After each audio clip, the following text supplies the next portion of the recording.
Hello everyone, मेरा नाम है पीयूष और आरएस एजुकेशन में आपका स्वागत है। तो चलिए शुरू करते हैं। आज के करंट अफेयर्स के बारे में जानते हैं, मध्य प्रदेश की कुछ इम्पोर्टेंट न्यूज़। तो चलिए शुरू करते हैं।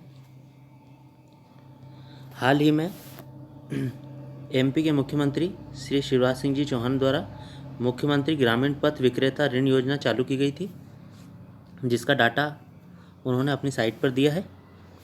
8,56,697 ग्रामीण पथ विक्रेताओं ने कराया योजना में पंजीकरण।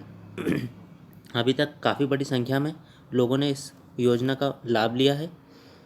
अभी तक 2,58,167 प्रकरण पंचायत द्वारा सत्यापित किए जा चुके हैं। मुख्यमंत्री ग्रामीण पथ विक्रेता ऋण योजना। तो चलिए दोस्तों, इसके बारे में कुछ जान लेते हैं थोड़ा सा। मुख्यमंत्री श्री शिवराज सिंह चौहान द्वारा ग्रामीण क्षेत्रों के स्ट्रीट वेंडरों के लिए मुख्यमंत्री स्ट्रीट वेंडर ऋण योजना की शुरुआत 8 जुलाई 2020 को की गई थी। शुरुआत इम्पोर्टेंट हो सकती है दोस्तों, डेट। इस योजना का क्या उद्देश्य है? इस योजना में शहरी क्षेत्र के स्ट्रीट वेंडरों की तरह अब ग्रामीण क्षेत्र के पथ विक्रेताओं को भी बैंक से 10,000 की कार्यशील पूंजी उपलब्ध कराई जाएगी, जो कि एक लघु उद्योग के लिए पर्याप्त होती है। और इसमें 10,000 तक की पूंजी उपलब्ध कराई जाएगी। इसकी शुरुआत 8 जुलाई से हुई है और एमपी में इसकी शुरुआत की गई है। चलिए दोस्तों, और देखते हैं आगे। हाल ही में भारत की सबसे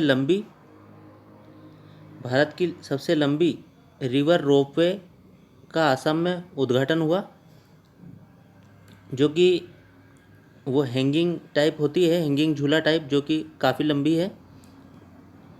इसमें देखेंगे कि इसकी और जानकारी देखते हैं।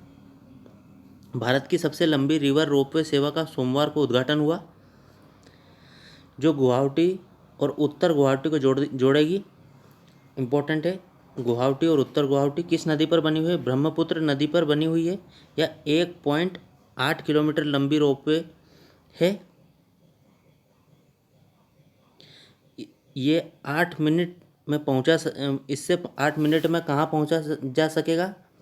कचहरी घाट गुवाहाटी से डोल गोविंदा मंदिर उत्तरी गुवाहाटी तक इससे पहुँचा जा सकेगा। फिलहाल इसमें 15 लोगों की क्षमता है, जो कि इस समय आधी है।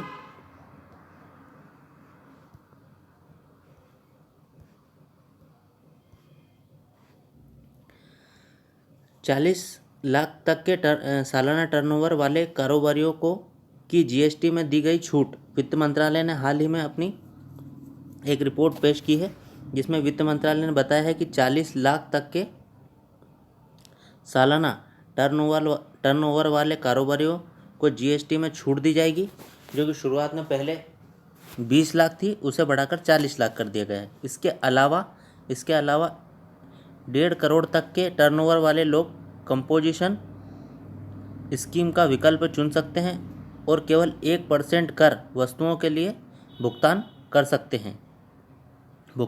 सकते हैं। तो दोस्तों, जो कि पहले 20 लाख थी, उसे बढ़ाकर अब 40 लाख कर दिया गया है। सालाना टर्नओवर कारोबार की जीएसटी में दी गई छूट। पहले 20 लाख तक का टर्नओवर हुआ करता था तो उस पर छूट मिलती थी, अब 40 लाख कर दिया गया है। और इसी के साथ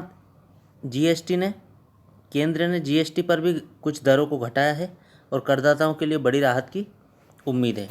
वित्त मंत्रालय ने इसमें देख लेते हैं कौन कौन से प्रोडक्ट आते हैं। हेयर ऑयल, टूथपेस्ट, साबुन जैसी रोज़मर्रा की उपयोग चीज़ों पर जीएसटी घटाई गई, जो पूर्व में 29.3% थी, अब वह 18% हो चुकी है। जिसमें fridge, washing machine, vacuum cleaner, wood burner, जो इलेक्ट्रॉनिक सामान है, उस पर 32 इंच तक के टेलीविज़न पर पहले कर की दर 31 7.3% हुआ करती थी, जो अब वर्तमान में 18% कर दी गई है। तो पहले 29 से 18 किया, फिर 31 से 18 किया। ये काफ़ी बड़ी राहत होगी करदाताओं के लिए। हाल ही में राजीव गांधी खेल रत्न पुरस्कार की घोषणा की गई थी। उसी के साथ मध्य प्रदेश राज्य शूटिंग अकादमी के हाई परफॉर्मेंस पिस्टल शूटिंग प्रशिक्षक जसपाल राणा को इस वर्ष का प्रतिष्ठित द्रोणाचार्य पुरस्कार के लिए नामांकित किया गया है, जो कि मध्य प्रदेश शूटिंग अकादमी से हैं। और हमारे एमपी के एक और को यह अवार्ड मिला है, जो कि मलखम्ब से संबंधित हैं। चलिए देखते हैं। पूर्व फुटबॉलर बाईचुंग भूटिया के नाम पर रखा जाएगा स्टेडियम का नाम, जो कि पहले फुटबॉल टीम के कैप्टन थे। ये फुटबॉल स्टेडियम भूटिया के जन्मस्थल दक्षिण सिक्किम के तिनिक्किम जिले से 25 किलोमीटर की दूरी पर है। यह भारत का पहला स्टेडियम होगा, यह इम्पोर्टेंट हो सकता है। यह भारत का पहला स्टेडियम होगा जिसका नाम किसी फुटबॉलर के नाम पर रखा जाएगा। बाईचुंग भूटिया ने 2011 में संन्यास ले लिया था, जो कि 1998 में अर्जुन अवार्ड और 2008 में पद्मश्री से पुरस्कृत किए जा चुके हैं। तो थैंक यू दोस्तों, मेरे साथ बने रहने के लिए। मेरा चैनल सब्सक्राइब कीजिएगा, लाइक कीजिएगा, शेयर कीजिएगा। Thank you. फिर मिलते हैं कल कुछ नई जानकारी लेकर। धन्यवाद।